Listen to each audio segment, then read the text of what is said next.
Nananalig ako sa pag-ibig mong wagas, magagalak ako dahil ako'y ililigtas. O Yahweh, ika'y aking aawitan dahil sa iyong masaganang kabutihan. Ayan, tayo po ay sabay-sabay na magpasalamat sa Panginoon na sa po na kayo ay kanyang pinagdagdagan.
Father God, maraming salamat po sa napakagandang umaga po na inyong ipinagkaloob sa amin upang pumunta po sa inyong tahanan, Father God.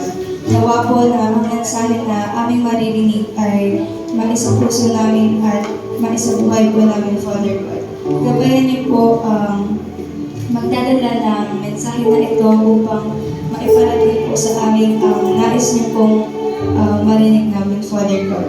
Ang araw po na ito ay para sa iyo at patuloy po kami gamitin upang kayo po ay bigyan masasalamat at kapuri. Sa pangalan ni Jesus, Amen.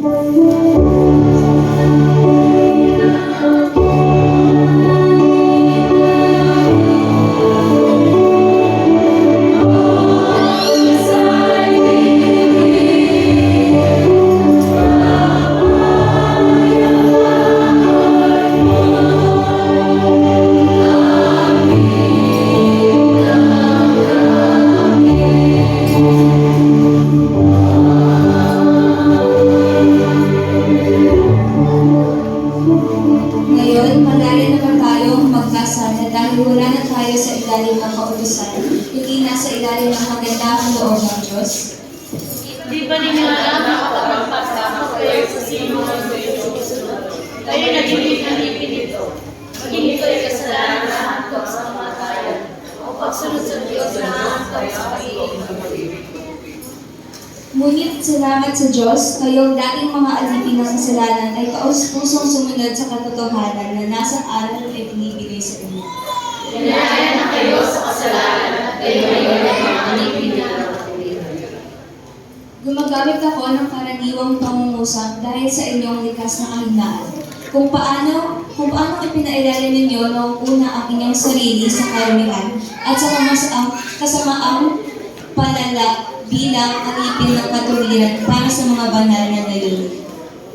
Kung alipin pa kayo sa kasalanan, hindi kayo taklaro o Ano ang napala ninyo sa mga bagay na iyon na ikinakahiya ninyo ngayon? Kamatayan ang ibinubunga ng mga iyon.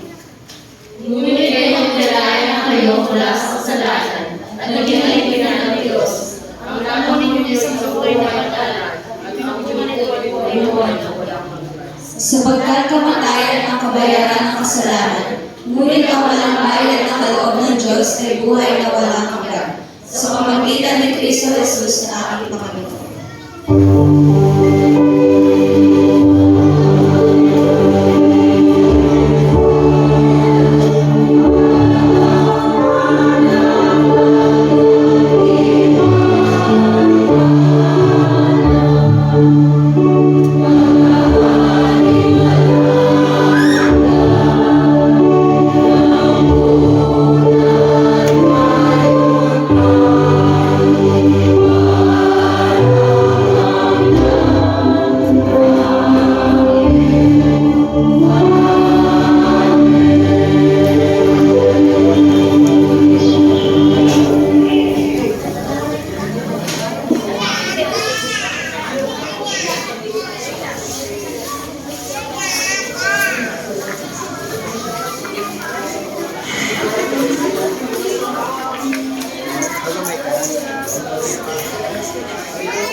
Biyaya sa'yo, itatanghal ang ngalan mo, O Jesucristo.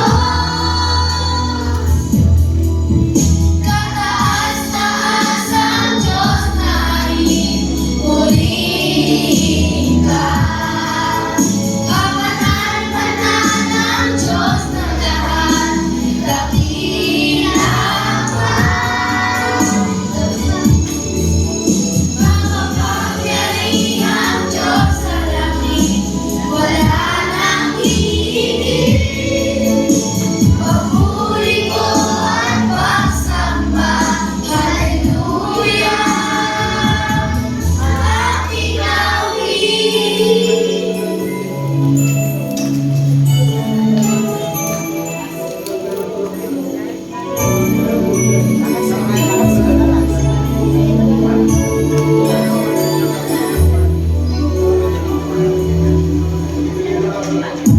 Ipagkaman ako, nais kong magpuy sa'yo. Walang malim, walang ito, ang papuring alay ko. Kagalangan ng suko'y ihahayag sa'yo. Itatanghal ang ngalan mo, O Jesucristo. Kataas-taas ang Diyos nahin, purihin ka. Kapanan-panan ang Diyos na lahat, dakila ka. Makapangyarihang Diyos sa langit, wala nang hihigit. Papuri ko at pagsamba, Hallelujah, aking awit.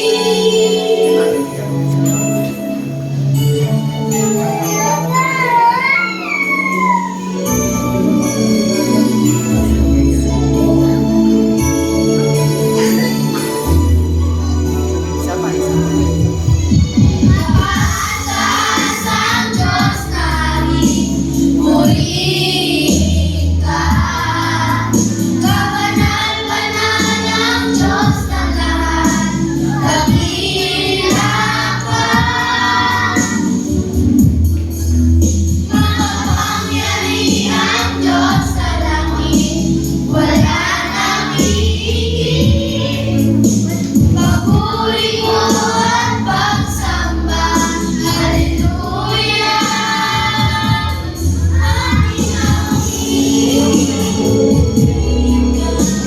Purihin ka.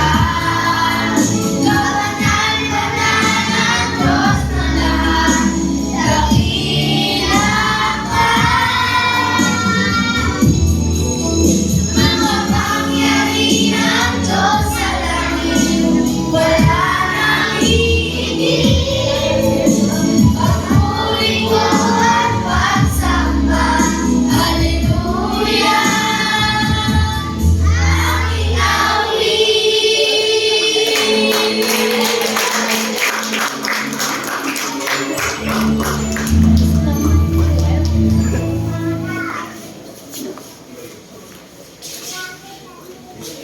Lord, maraming salamat po sa araw na ito. Maraming salamat din po sa mga batang ito na patuloy silang nagpupuri at nag-worship sa iyo. And sana po hanggang sa paglaki nila ay active pa rin sila sa church. And bigyan mo pa po sila ng mas madaming blessings. In Jesus' name, Amen.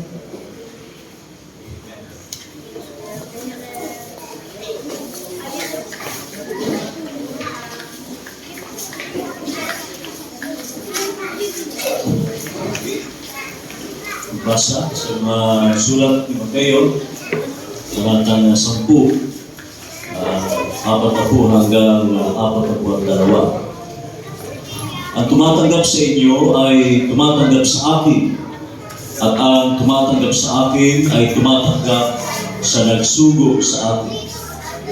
Ang tumatanggap sa isang propeta dahil sa ito'y propeta ay tatanggap ng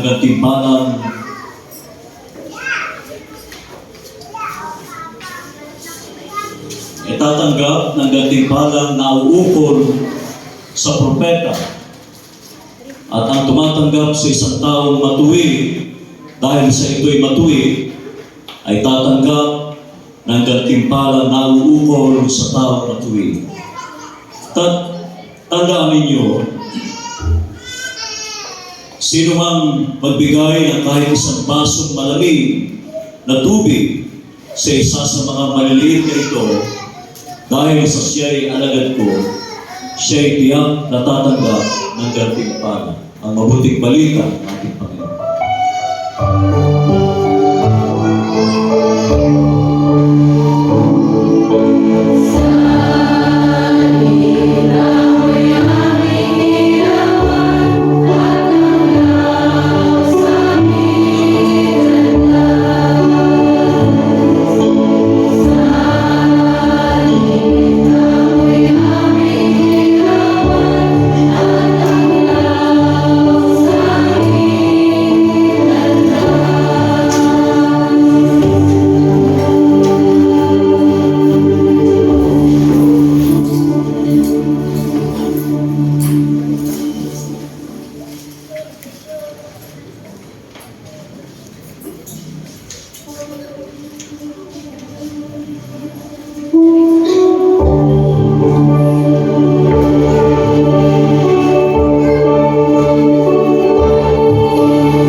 Nawa Panginoon ng mga biyaya na ipinagkakaloob din namin sa inyo ay pagkalinisan mo, Panginoon. Gayon din ang mga nagbigay nito, Panginoon, bigyan mo sila ng puspos, umaabaw, Panginoon, ng mga blessing. At gabayan mo rin sila sa pang-araw-araw. Nawa Panginoon, ang mga handog na ito ay madaing matulungan, Panginoon, maganda ang mapuntahan. Nawa Panginoon, sa lahat na aming binibigay ngayon ay hindi man ito sapat, ngunit ito'y pagpapasalamat, Panginoon, namin sa mga biyaya na kakanta namin araw-araw. Sa matagis sa pangalan ni Jesus. Amen.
Bago po sa ating lahat.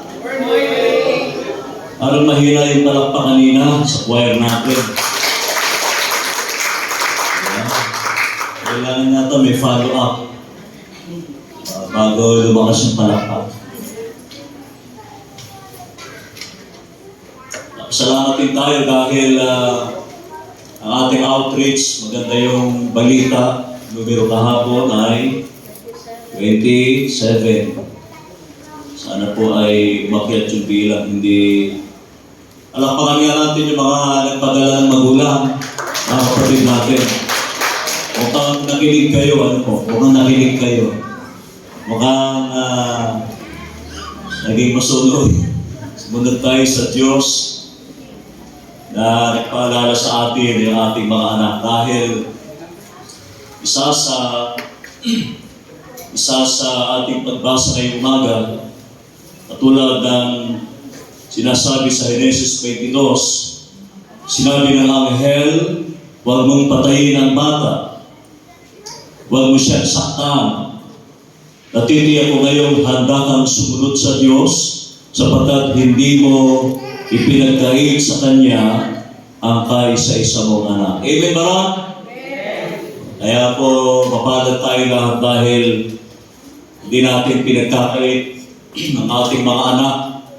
Kaya po siguro yung terminology kong ginamit ay, ano na natatandaan nyo? Huwag niyong itago, huwag natin itago yung ating mga anak at apo. Ibig sabihin lamang po nun ay, huwag natin masyadong bini-baby o masyadong ingat na ingat, alagang-alaga natin. Hindi naman ibig sabihin ay, huwag na natin silang alagaan. Turuan natin sila na dahil sila ay na nagkakaisip na, nagkakamalay na, ay ibig sabihin lang po yung ating mga anak ay magkakaroon na sila ng kamalayan na magmalasakit higit sa lahat sa iglesia na kanilang affiliation sa kanilang kinabibilangan. Amen po ba lang? At hindi lang yan mga kapatid sapagkat ang ating pagbasa ay tungkol sa receiving and giving. Tungkol sa pagtanggap at pagbibigay. Ang tumatanggap sa inyo ay tumatanggap sa akin. Naalala ko po ang mga lahat na yata siguro naalala ko na po. Lahat ng iglesia lokal sa buong mundo, sa buong Pilipinas, sa tinatawag nating regional conference. Lahat po ng mga iglesia lokal ay nagpapatuloy ng mga manggagawa. Amen ba ron? Dito ho ba nagpapatuloy ng mga manggagawa sa kanilang mga bahay-bahay? Meron ba rito mga bahay na nagpatira o nagbigay ng isang silid? Kahit masamantala lamang po na panunuluyan ang ating mga manggagawa. Isa po yun sa katangian ng mga Metodista. Hindi mo ba pinapalakpakan natin yun? Oo. Hindi naman kayo kumikibo, pero alam ko meron isa dito na ang iglesia ginaon ay kung wala pa silang parsonage, ay nagpapatuloy ng mga Japanese sa women worker. Anong sabi ng ilan sa mga pagbasa natin, konektado sa ikalawang hari, 4:8. Si Eliseo at ang babaeng mayaman mula sa Sunem, isang Sunamita, na naroon ay nakatirang isang mayamang babae na humimok sa kanya na kumain ng tinapay. Kaya tuwing siya'y daraan doon, ay pumupunta siya roon upang kumain ng tinapay.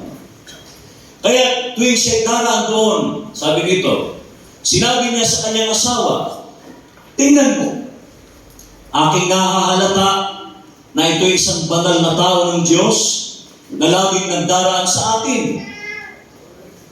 Gumawa tayo ng isang maliit na silid na may dingding at ating ipaglagay siya roon ng isang higaan, isang hapag, isang upuan, at ng isang ilawan upang tuwing siya'y darating sa atin, siya'y makakatuloy doon. Kaya, hindi malayo, hindi posible na tayo mga mananampalataya bilang iglesia ay talagang nagpapatuloy ng mga manggagawa, lalo na sa isang propeta na hindi naman kaano-ano, hindi naman niya kadugo. Sino ba itong bigla-bigla na lang sumulpot na parang kabuting dumadaan dito madalas? Yung isang propeta na si Propeta Eliseo, madalas po siya dumadaan doon at sabi niya, aking nahahalata. Nahahalata nung isang babaeng mayaman na matanda na at wala pang anak. Matanda na silang mag-asawa, bagamat sila'y mayaman, nakakaluwag sa buhay, mabibili nila ang gusto nilang bilhin, mabibili nila ang anumang gusto nilang magustuhan, pero ang isang magandang katangian nung dalawang mag-asawang ito na walang anak na matanda na, aking nahahalata na ito'y isang banal na tao ng Diyos. Siguro po hindi lang ito tumutukoy sa isang propeta, kundi sa atin din sa pagkalahatan. Kahalata-halata ba? Nakahalata ba talagang tayo ang mga tao na naglilingkod sa iglesia, sa lahat ng iglesia? Kahalata-halata ba? No. Halatang-halata ba sa ating talagang tayo ay mga lingkod ng Diyos?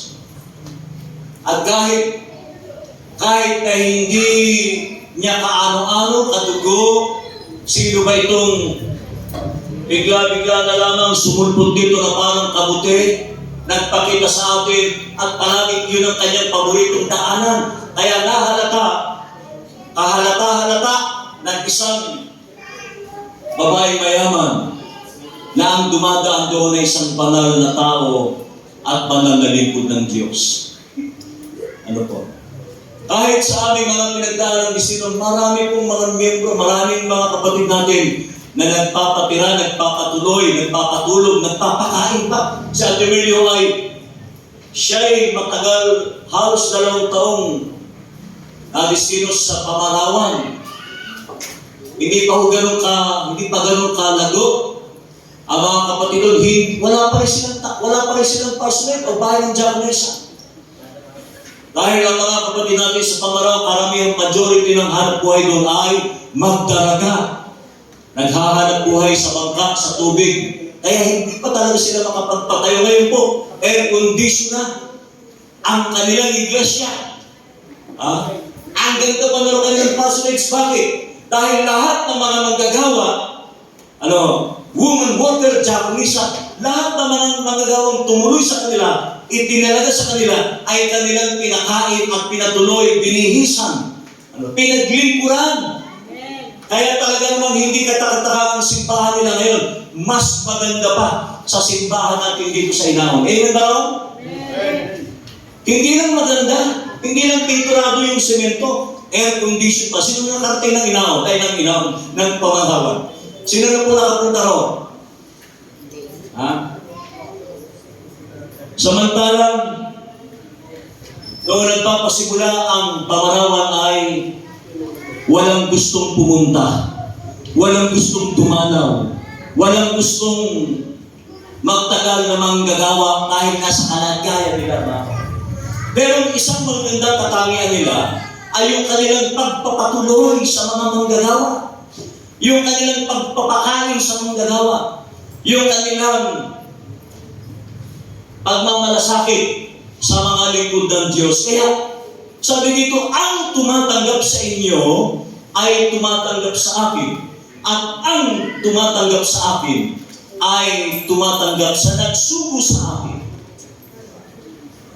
Hindi lamang si bilang propeta, kundi ito ay patungkol din sa isang magulang. Sa isang magulang. Bagaman si Moises ay, Mahirap para sa kanya na sumunod. Ano sabi dito? Ano sabi sa ating pagbasa? Huwag mong patayin ang bata. Matitiyak ko ngayong handa kang sumunod. Tumutukoy sa pagbasa natin na ang sino mong tumatanggap sa inyo ay tumatanggap sa akin. Handa kang sumunod sa Diyos sapagkat hindi mo ipinagkait ang kaisa-isa mong anak. Tanda ng kanyang pagsunod at hindi pagiging maramot. Ibig sabihin kung hindi mo ipinagkait, hindi ka maramot. Tingnan mo yung katabi mo. Tingnan mo yung katabi. Mukha bang maramot siya? Hindi. Mukha namang giver. Giver. Generous. Gumisa, nasa mukha lang po yan. Huwag na kayo mag-alala. Ganyan na po talaga yung tsura niya. Mukha lang parang hindi giver. Hindi generous. Pero mukhang sa puso niya ay generous naman po yan. Nasa mukha lang yan. Huwag na kayo mag-alala. Ganyan na po talaga yan. Kahit dahil yung hindi gigero yan. Pero mahalaga po doon ay yung puso generous. Amen? Ngayon mga kapatid, dahil natin sa pagiging magulang sa kanyang mga anak. Dahil ang usapin mula sa Genesis ay usapin ng magulang ng isang ama sa kanyang anak. Kamusta na ba ang ating mga anak? Kamusta na ang ating pamilya? Sabi nga, kung ang tahanan ng mga magulang hanggang sa pagtanda ng ating mga anak ay tahanan din ng ating mga anak. Di ba? Kahit may asawa na sila, kahit tumanda na si Isaac, nandun pa rin, nakasukob pa rin siya kay Abraham. Patuloy niyang tinatanggap. Kasi sabi dito ang tumatanggap sa inyo ay tumatanggap sa akin. Patuloy na tinatanggap ni Abraham ang kanyang anak. Pero sabi, ang kalunos-lunos na katotohanan, hindi lahat ng tahanan ng anak ay tahanan ng magulang. Yan po ang nakalulungkot. Hindi na nakalulungkot, nakakalunos-lunos po yan. Nakakabasag ng puso. Talagang ipagdaramdam mo. Minsan itatanong ng anak, bakit nandito yan? Masikip na rito. Yung mga aso ko nga, walang bahay eh. Masikip na rito, bakit nandito yan? Baka alam ko, may sakit ang nanay, may sakit ang tatay. Baka mahawa pa yung mga anak ko. Baka pwedeng humanap na lang tayo ng ibang matutuluyan nila. Masisilungan nila. Di ba? Yan ang kalulus-lulus sa katotohanan, di ba? Pero bakit ang isang tsunamita, hindi niya ipinagkait? Ipinagpagawa niya, may budget. Mayaman may budget. Ipagpagawa natin ng silid. Lagyan natin ng ilaw, bigyan natin ng mesa, lagyan natin ng dingding, sabi niya. Ipagpalagyan natin siya ng higaan, isang hapag, isang upuan, isang ilawan, na tuwing si darating dadalaw sa atin. Diba? Kung babasahin nga po ninyo yung ilan sa mga konektado ng kwento ng isang tsunamita, yung pong isang tsunamita, isang negosyante, nakakalimutan ng Diyos. Pero talagang nahalata niya, meron siyang minsan, siguro talagang ginising ng Diyos yung kanyang damdamin. Total naman, nakakalog ako sa buhay. Hindi ko na kailangan magpa-sport, hindi ko na kailangan, magsulisik sa aking mga kababayan. Dahil kaya ko rin lang namang ipagpagawa siya ng silid, lagay ng ilaw, dingding, mesa. Hindi niya kailangan magsulisik o humingi ng ambag-ambag, kaya niya. Diba? Para may pagpatayo niya na itinuring niya isang magulang, isang ama, hindi niya kaano-ano, pero itinuring niya isang ama. Dahil kinakita siya, sabi niya, aking nahahalata na ito isang banal na tao ng Diyos.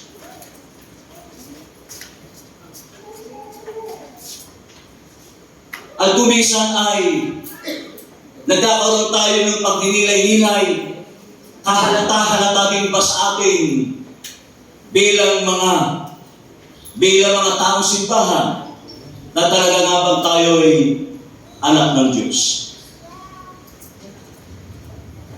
Kung ang tahanan ng mga magulang ay tahanan din ng mga anak, pag alis nila, babalik-balik sila. O anak, umuwi na kayo dito. Sige, okay lang.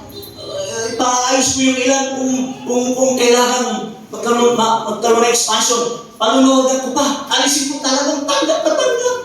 Ang tahanan ng magulang ay palaging tahanan ng mga anak. Number one. Ikalawa, ang pera ng magulang ay palaging pera ng mga anak. Tama? Ma? Totoo ba yun? Parang naguguluhan kayo. Ulitin. Natatawa kayo eh. Ang pera ng magulang ay pera ng lahat. Ang pera ng magulang ay palaging pera ng anak. Sige, tawa. Masaklap, di ba? Yun ang kalulus-lulus na kwento. Nakakalungkot po yun. Natutuwa tayo. Talaga naman, ang mga anak, ano ba? Meron ka bang konti dyan? Di ba gano'n ang mga anak? Ma, meron ka bang konti dyan? Di ba? Pero yung magulang, talaga naman, hindi makatitis siya. Kahit alam niya meron siyang babayaran. Alam niya meron siyang pananagutan. Ibibigay, anak, pwede, hati tayo ha. Kasi meron akong babayaran. Ganon ang mga magulang. Ilan ba ron? Di ba? Pero hindi lahat ng pera ng anak ay pera ng magulang. Tama? Mali. Sige. Taas ang kamay ng tama. Walang gusto umamin. Hindi lahat ng pera ng anak ay pera ng magulang. Na, pautang naman kasi bakit pag anak ang humihingi, pag magulang ang humihingi, simut na simut tayo. Talagang sayid na sayid. Talagang sayid na sayid ang baka pag ang magulang ang humihingi. Di ba? Balikan natin yung kwento ni Isa. Sabi nga natin, hindi siya tumanggi. Pag sa pagbasa, hindi siya tumanggi. Siya ay nagpasakop at sumunod sa kanyang ama.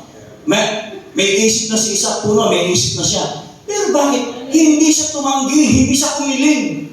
Hindi siya tumutol. Diba? Pero madalas, hindi ko alam kung minsan lang to, pero madalas, na ang mga anak ay tumututol at tumatanggi kapag may kailangan, may higpit, na mayroong higpit na pangangailangan ng ating mga magulang. Amen ba ron? Walang gusto sumagot ng amen. Hindi lahat ng pera ng anak ay pera ng magulang. Ikatlo, ang pag-aari ng magulang ay pwedeng hingin ng anak. Tama? Ang pag-aari ng magulang ay pwedeng hingin ng anak. Meron ako isang naalalang kwento.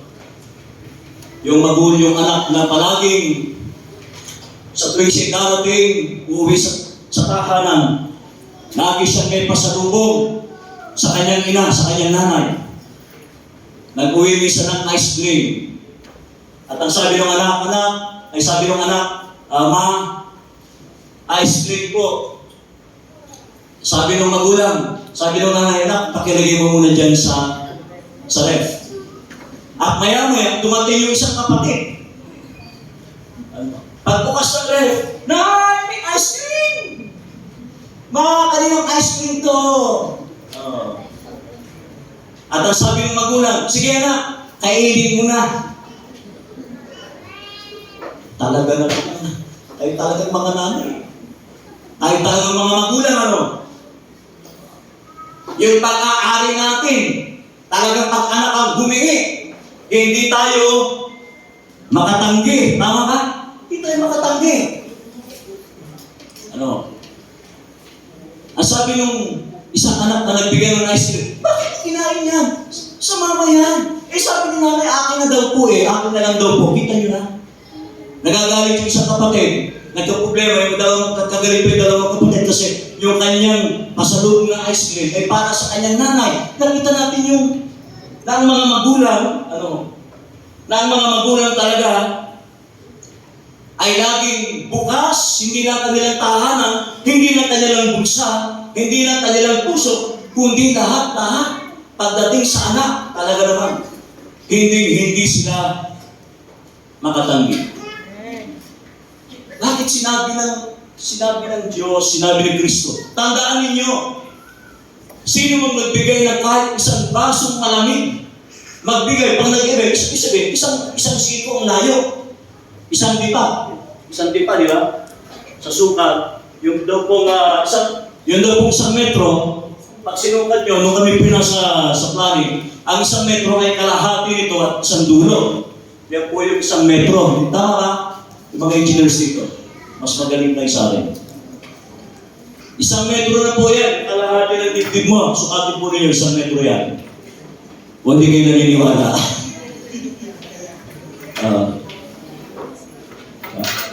Sino nga ba ang mas malapit sa atin? Sino yung halos isang di pa lang, isang siko lang ang layo? Upang sabi niya, tanda niya, sino magbigay ng isang basong malamig na tubig sa isa sa mga maliliit na ito dahil siya'y alagad ko, siya'y tatanggap ng gantimpala.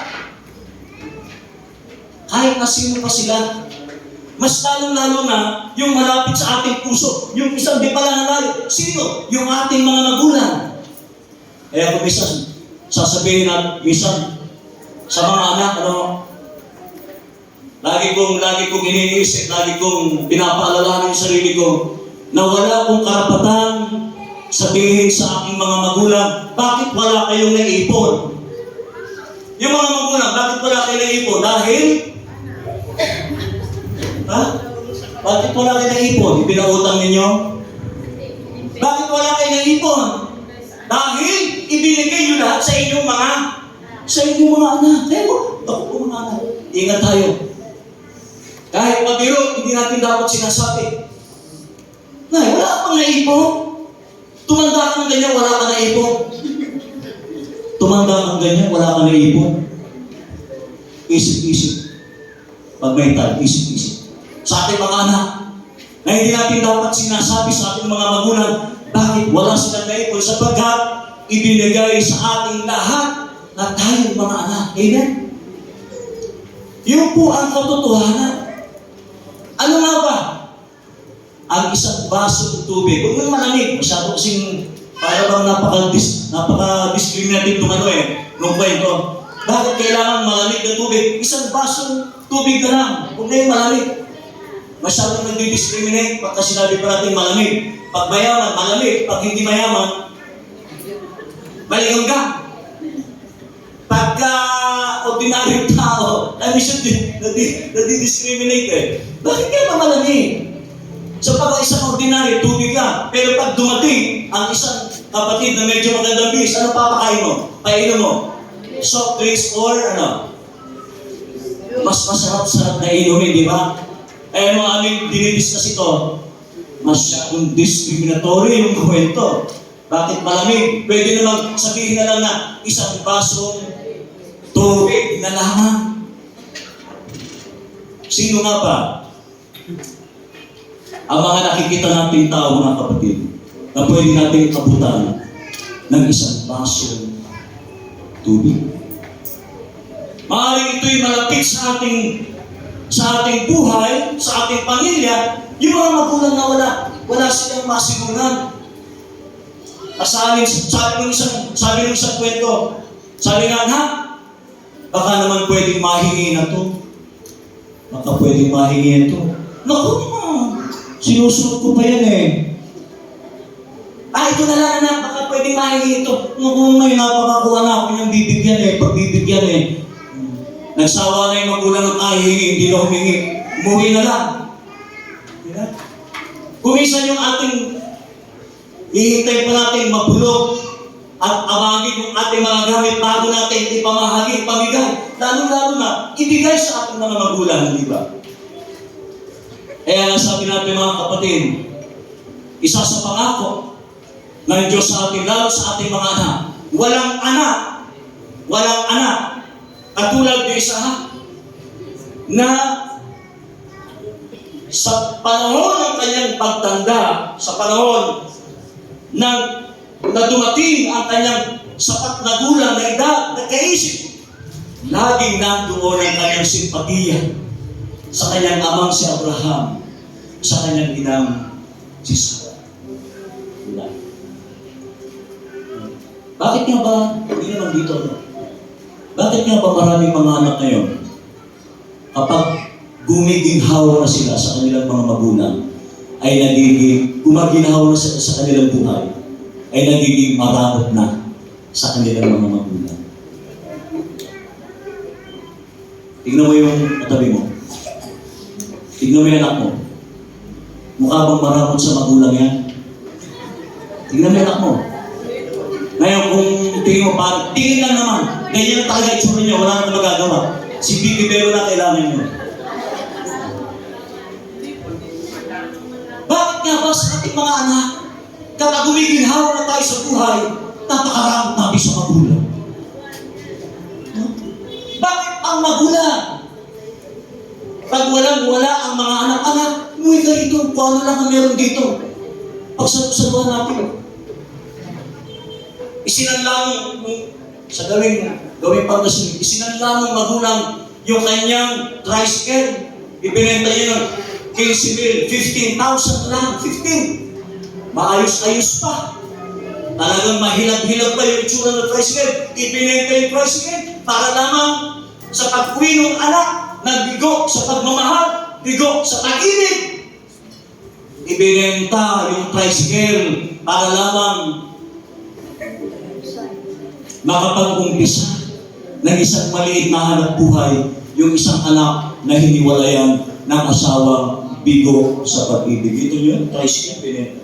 Tapos sabi, total naman, anak, yung papa mo na-stroke na. Wala nang gagamit ng tricycle. Nagalawa na, tatakbo kayo magkapatid, puro babae pa. Umuwi ka dito sa akin. Wala namang magmamanay tricycle. Benta natin. Pagka naibenta mo, inabot ng kisimig, nagtayo ng isang maliit na tindahan, yung kanyang anak na bigo sa pag-ibig. Kita niyo pagmamahal ng magulang, ano? Diba? At kung paano rin tinatanggap ng mga magulang ang mga sitwasyong ito sa kabila ng pagtatagumpay, pagmamaramot nating mga anak, aba, talaga namang mga magulang. Wala na magawa yata. Ganun na lang yan. Parang pasagsisi. Dahil na lang yan. Hindi na nagsasalita. Tanggap nila kung ano ang ipinapakita sa kanila ng kanilang mga anak. Tandaan natin mga kapatid, sabi nga, at ang tumatanggap sa isang taong matuwid, dahil sa ito'y matuwid, ay tatanggap ng gantimpalang na ukol sa isang taong matuwid. Inahangaan po ang inaawang MC dahil yung ibinibigay ninyong educational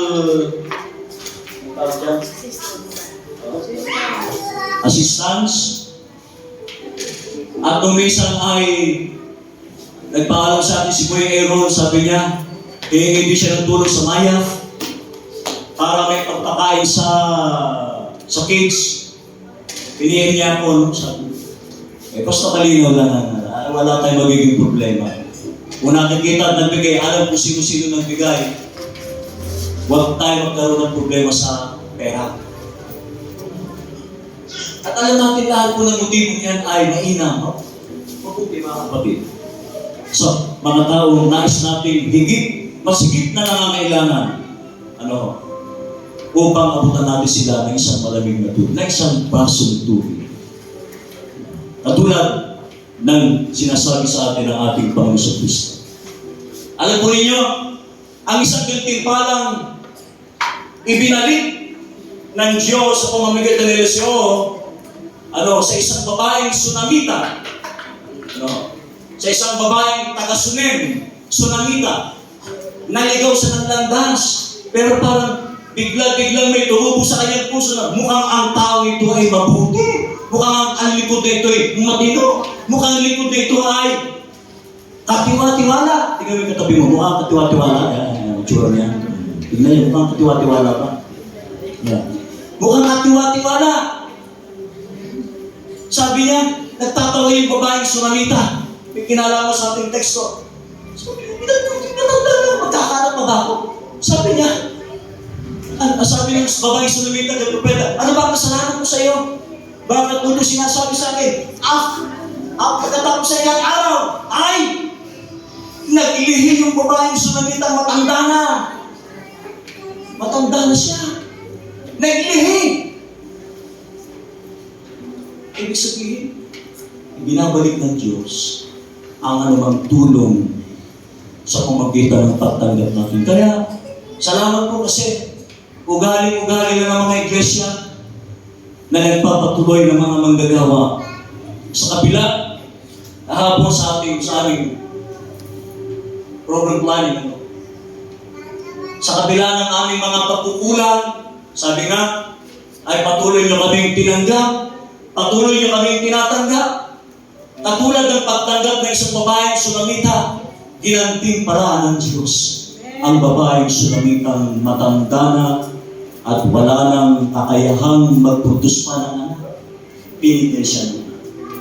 At kung paano nyo rin kami tinatanggap at pinapatuloy sa inyong iglesia, yun din ang gantimpalang ipagkakaloob sa amin.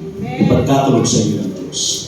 Tandaan ninyo, sino mang magbigay ng kahit isang basong malamig na tubig, malamig na naman. Sa isa sa mga maliliit na ito, dahil sa siya alagad ko, tiyak natatanggap ng gantimpala. Mga kapatid, hindi lang po isang basong malamig ang binibigay niyo sa amin. Isang tray na itlog. Kalahating kabang bigas. Ulam. Ano pa ba ang hindi ko mababanggit dito? Yung mga hindi ko nabanggit kayo ng magdagdag. At yun ang ibigay ninyo. Salamat po. Dahil hindi ko man inuulat lahat. Yun lang ibinibigay yung mga compensation sa amin. At yung mga allowance. Asama po yan. Sa binibilang ng Diyos upang pagpalain ang ating minamahal na iglesia ng Inaon United Methodist Church. Amen? Palapakan niya natin ang Diyos, mga kapatid. Kaya huwag po tayo maghihinayang pag nagbigay tayo. Lalo na po sa mga lingkod. Lalo na sa mga tanang lang.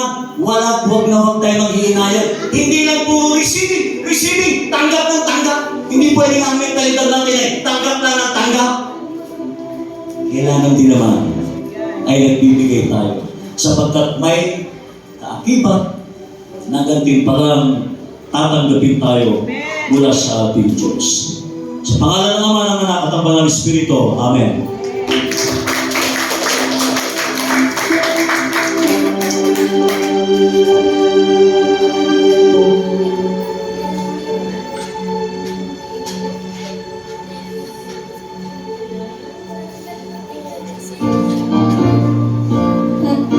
Tapos magdalarin ka po at building fund. Atin po natahin ang rock of ages.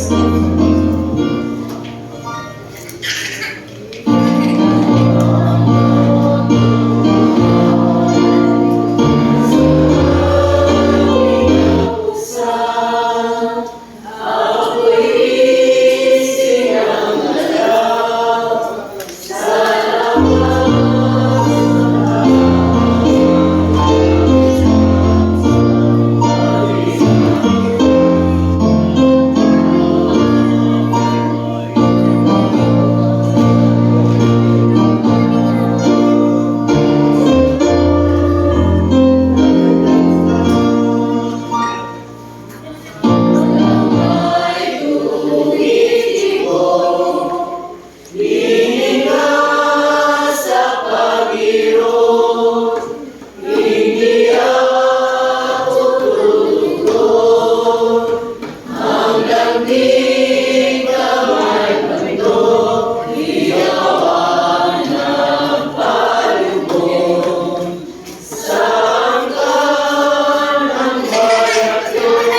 Aming dakilang Diyos na magpapalaya sa lahat, muli kami nagpapasalamat sa iyo dahil ikaw ang siyang pangunahing hindi nagkait sa amin. Ikaw ang Diyos na nag-alay ng iyong buhay sa buong sanlibutan, sa buong mundo, sa buong sangatauhan, mula sa mga bata hanggang sa mga taong parang tinatanggihan ng lipunan. Lahat po ay inyong sinalba, lahat ay inyong inabutan ng isang basong tubig. Salamat po sapagkat kayo ang Diyos na palagi nag-aalok sa amin ito, na aming pagkauhaw.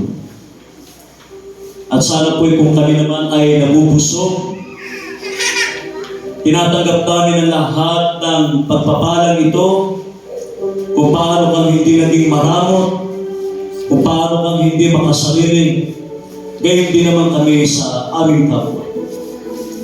Hindi kami mapagkait, hindi kami maramot, hindi kami nagdadalawang isip, niabot ang aming mga kamay upang sila'y abutan ng anumang baso ng tubig na may tutulong namin sa kanila upang matikhaw, mapawi ang kanilang pagkauhaw.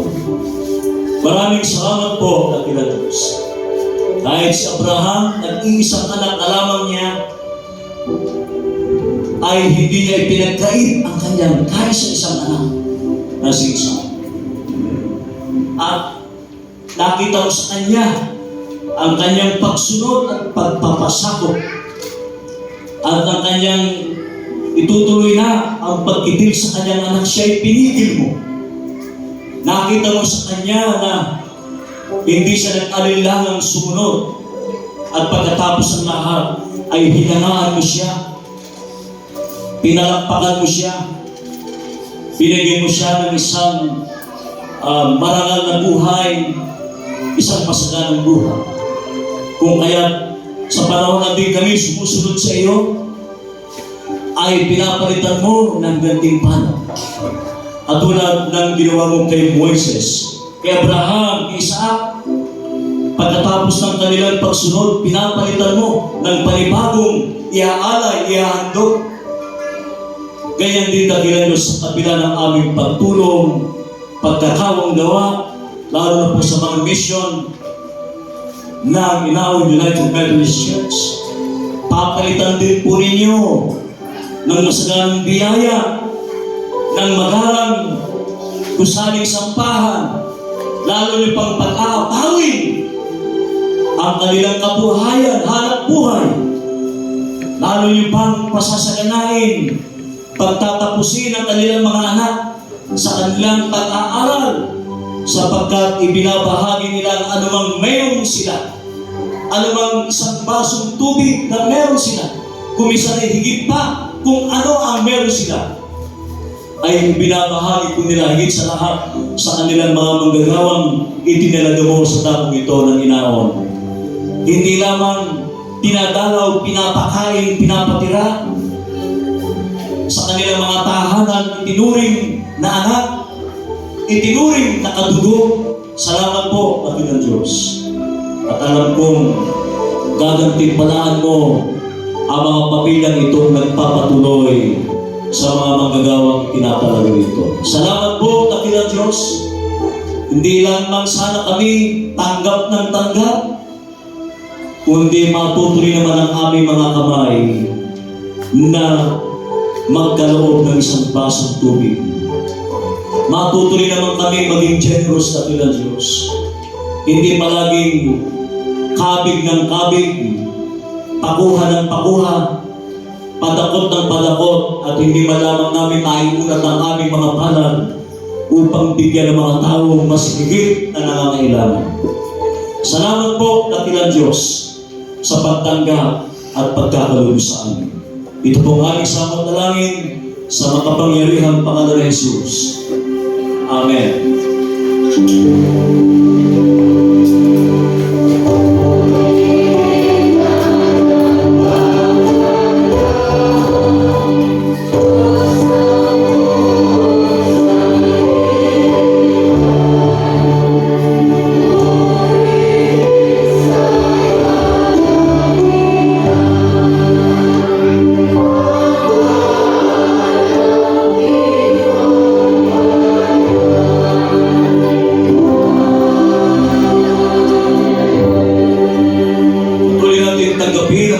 biyaya mula sa ating mahabaging Ama na lagi nagkakaloob ng buhay at ang ating pangangailangan.